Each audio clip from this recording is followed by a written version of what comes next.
it's just not me. I just leave if that's the case. But the night before, we had a conversation. He was like, he wasn't going to go to the fight. In my mind as a competitor, I'm like, now I have to go all the way. Yeah. Because now you trying to discredit me. Now you don't want me to win. So now it's only right that I go, whether there's a corner behind me or whether there's not. I still got to go, and I still got to fight, and I still got to win by any means. So I get there to the weigh-ins. Nobody's there yet for me. So I weigh in by myself before I fight Corey Champion. And then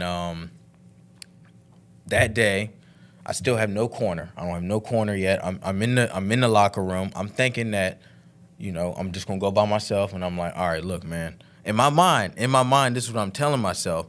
I'm like, all right, I got my hands wrapped, and I don't have a corner, so I'm really just gonna fight off the fly. I'm just gonna fight a survival instinct kind of fight because I don't have no coach.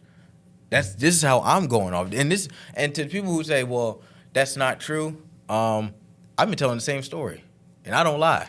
So you got no reason to lie. Yeah, I ain't got no reason to lie. I already said it earlier in the interview that I walk by faith, so I don't need to do that to do that. And so in the midst of that, I guess my mom got wind of it. She called Coach Ian, and she was like, telling them about it. So Coach Ian was trying to call me, but I was in the locker room. My phone wasn't near me. And he came in the back. And in my mind, I'm like, man, this dude really just saved the day. Like, in my mind, I'm like, dude, I don't even care if I lose right now. It's the point that you just came in the locker room. Like, and me and Coach, I want people to know this too. And I've already said this to Coach Ian, because I'm the kind of person, man, I just tell the truth. Me and Coach, I was already at the fitness gym doing that kind of stuff. I was already at the fitness gym when he came there, and he asked me if I wanted to fight and stuff, kind of thing. So that's how he found me. He found me there. But when he left, me still being like a naive 17, 18-year-old, I'm going off of the impression of what he's telling me, which is, we're going to be fighting here, we're going to be fighting there. I should have really went with Coach Ian. I really should have. But I didn't. I figured hey, I started off with this guy. Let me stay with this guy. And I think that's my problem that I've had in the past. Me being so loyal to somebody that it'll bite me. Yeah. And I think that's my problem. But again, I allowed that to happen because it's on Josiah. Yeah. So I think that was on me. But anyway, fast forward, he comes in the locker room, and in that moment, I'm like, man, I'm sorry, Coach. I immediately say I'm sorry because, I knew I should have went with him when he left the first time. So I had to apologize for, even if he felt like I didn't do nothing, even if I felt like I do nothing, I still owed him that because he stopped what he was doing. And in his mind, him and Coach G, Farmer Strength, they stopped and they put whatever we had, which we didn't have nothing because we were all still cool. We just separated. And they said, man, we gotta go to this fight, man. We gotta go to this fight. Like we can't operate like that, man. We known this dude since he was a kid. He ain't never done this to nobody. We got to be there for him. So I go. My Coach Ian is in my corner, and I win the fight by unanimous. And I want people to know this too.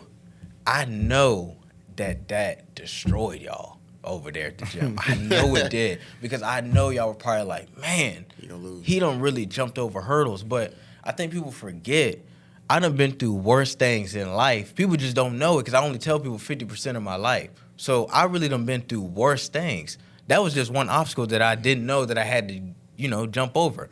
So after I win unanimous decision, Coach was like, hey, take a break. I was like, all right, man. And in my mind, I'm thinking because I'm like, dang, man, it's people out here that'll really go that length, that'll do that. So I'm not even questioning boxing. I'm questioning people because I'm like, dang, people would do that? That's people would really do that? And, man, don't even stop right there. That's just one of it. So after that, I get back into boxing, and I never left. But, I come back from the break, and, people, I had to cut off some people because the kind of person I am, man. I'm just I mean, you know, man, I'm a stand-up guy, man. I don't go for none of that, man. I don't go for none of that. I tell the truth right then and there, and I got too much integrity, man. I can't be around no wrongdoing. That's just not, it's not in me. And I was raised with love. I was not raised with no hatred in my heart. So when I was a kid, my mom loved me, my dad loved me, my grandma loved me, and my grandpa loved me. So every morning I woke up, my mama made me say my prayer. Before I ate, my mom made me say my grace. Before I went to sleep, my mom made me say my prayer. So I'm not taught hatred. So there's some people really who wake up with a different kind of motive. For sure. I'm not like that. I wake up with love. Even if somebody, and that's the thing, you know, he did what he did, I still love the guy. I don't even dislike the guy because my heart is not filled with that. That guy's a scammer. I still love him. I respect it, though. I still pray for him because that I won't raise like that. And you're not allowing what he did. He did it. No, I'm at peace. You went I got on enough hate for all of us. Yeah. Yeah. Let's. No, I'm mad. Somebody else will hate for you. No, I'm mad, man. I'm too peaceful of a human being. You gotta think. I fight in the ring. Yeah. So why would I be going out here carrying all this violence outside if I do it inside the ring? I don't do that. So anyway, fast forward. I talked to my dad. Like, I mean, this is just months after. Like maybe like a year later or two. Your description of time is way off. It is? A couple of months went from a year or two. All right. A couple of months. How long was What this? the fuck? Was this like a 3-year scenario that all this was it? happened? What- It's definitely like a 3-year scenario, Oh nigga. no, I was skipping to that part. So I that part know. was like a year. No, bro, that joke was like 2023. Okay, 2023. It's Well, look, I 25. don't tell stories often. I ain't no storyteller. No Okay, damn all right. year. All right, 2023. Sorry, taking up too much time. So 2023, man, I'm just having a regular conversation. I'm talking to my fiance on the phone, and my coach, calls me and he's like, "Hey, what, did your dad attack that guy?" And I'm like, "What?" So What guy was this? This was Eric. So The guy that didn't guy that show up. Yeah. the guy didn't show up. So Okay. in my mind, I'm thinking, coach, I don't think he's playing, but I'm like, oh, what? And he's like, yeah, he's trying to say that your dad attacked him. So I'm like, what the world? So I like buzzed it off a little bit. I'm like, all right, whatever. I'm just thinking it's whatever. So there's a Facebook post that was going around, and it was a guy named Buddy Harrison who was up in Maryland, and rest in peace to Buddy Harrison. He passed away. He really did die. He died. Someone, shot and killed him. Eric. Somebody tried to kill him? No, he did die. Somebody did kill him. They kill said him. somebody shot at him. Oh.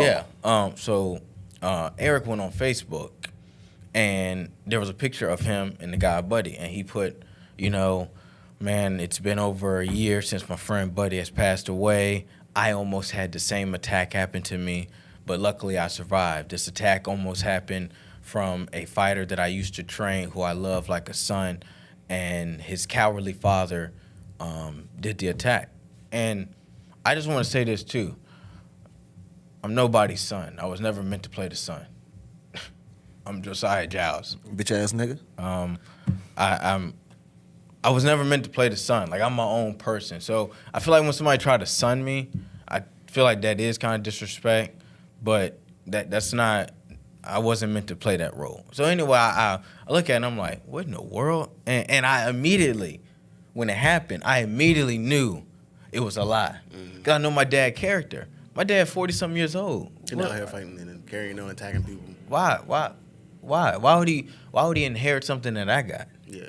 My dad a grown man. I'm a grown man. If my dad saw how I reacted, which was very peaceful, Why would he jump out the window and react? Yeah. Right. And so my dad called me, and my dad was like, "Man, I just got arrested." So I'm really thinking like, man, what in the world is going on? Like, I'm thinking like this is a joke, and my dad's like, "No, man, like I really just got arrested for what he just said I did." Man, fast forward, dude. Fast forward, like what, a month into it, man, we had to go to court. Man, my dad had to go to trial. And to the people, again, who say, well, we don't believe you, this is public record. I had to go on trial, man. Like, my dad had to fight not for his life. My dad had to fight for his freedom.